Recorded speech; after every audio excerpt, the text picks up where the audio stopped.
আজকে সকাল থেকেই রান্নাটা শুরু করে দিয়েছি।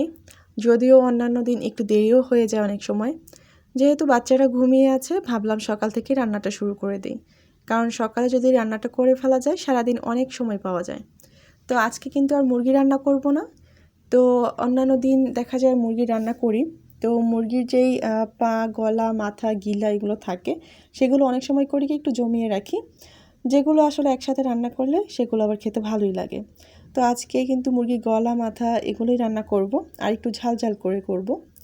তো তার জন্য কিন্তু এখানে সব ধরনের মশলা দিয়েই নিলাম একটু একটু করে। তো সব কিছু একটু ভালোভাবে কষিয়ে নিচ্ছি। আর গোশত রান্নার ক্ষেত্রে হয় কি, তো দেখা যায় মশলাটাকে আপনি যত ভালো করে কষাবেন ততই কিন্তু ওই রান্নাটা টেস্ট হবে। তো এখানে আমি কিন্তু একে একে দিয়ে দিলাম।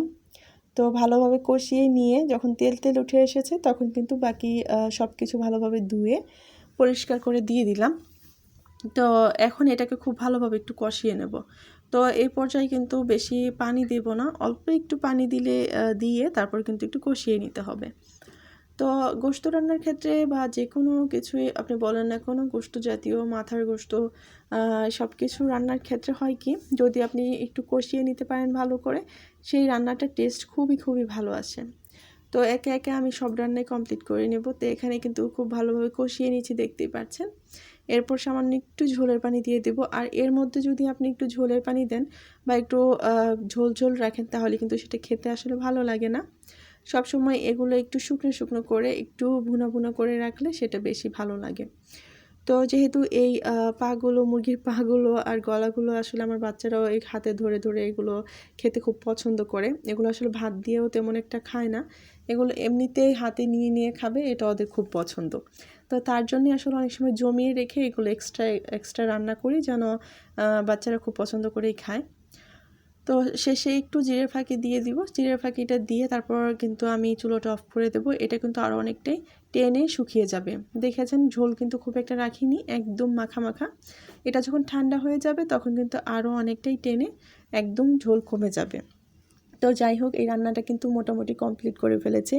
তারপর আবার রান্না করতে যাচ্ছি একটু ধুন্দুল দিয়ে মাছ। তো এখানে ধুন্দুলটাকে কষিয়ে নিয়ে মাছ দিয়ে কিন্তু রান্নাটা কমপ্লিট করে নিচ্ছি। আসলে হয় কি, সারাদিন তো বাচ্চাদের জন্য একটু আলাদা রান্না করতে হয়, নিজেদের জন্য করতে হয়। চেষ্টা করি নিজেদের সাথেই বাচ্চাদেরকে আসলে খাওয়ানোটা শেখানোর জন্য। কারণ যখন বাচ্চারা আপনার দেখা যায় আপনারা যেরকম খাচ্ছেন সেরকমই খাবে, তখন কিন্তু আপনার রান্নার ঝামেলাটাও কমে যাবে। আর যদি বাচ্চাদের দেখা যায় আপনি ঝাল ছাড়া আলাদা করে রান্না করে খাওয়ান, তখন কিন্তু বাচ্চারা যখন বড় হয় তখনও কিন্তু এই একটা অভ্যাস থেকেই যায়, তারা ঝাল খেতেই পারে না। তাই সবসময় চেষ্টা করা উচিত যে আপনারা যেই রকম খাবার খান সেগুলো দিয়ে একটু অভ্যাস করানোর। এতে করে কিন্তু সব জায়গায়, যে কোনো জায়গায় আপনি যান না কেন, ঘুরতে যান, বেড়াতে যান, আপনি কিন্তু আর সমস্যা হবে না।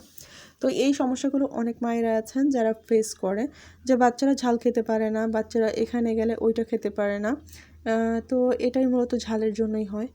আর এখানে কিন্তু লাউ রান্না করছি। তো লাউ দিয়ে মাছ, তো আমি এখানে কিন্তু 2 থেকে 3 চাক বড় যে মাছ আছে রুই মাছ, সেই রুই মাছ কিন্তু কষিয়ে নিয়ে তারপরে একদম কাটা বেছে তারপরে দিয়ে দিয়েছি। তো লাউটা আমি বেশিরভাগ সময় এরকম করেই রান্না করি, একদম মাছটাকে কষিয়ে নিয়ে সেই মাছটা উঠিয়ে কাটা বেছে তারপর আমি লাউটা রান্না করি, যেন এর মধ্যে কোনো কাটা না থাকে আর মাছটা একদম মিশে যায়। এতে করে বাচ্চারাও কিন্তু এটা খেতে পারে। আর লাউয়ের মধ্যে আমি একটু ঝালটা কমই দিই বরাবর। তো এখানে লাউ রান্নাটাও কিন্তু মোটামুটি একদম ডান। তো এটাও হয়ে গেছে। তো আর একটু শুকিয়ে তারপর ধনেপাতা সব কিছু দিয়ে নেব। তো আজকে কিন্তু এই অল্প রান্নাটাই করে নিলাম। তো সবাই আজকের মতো এখানেই বিদায় নিচ্ছি। ভালো থাকবেন।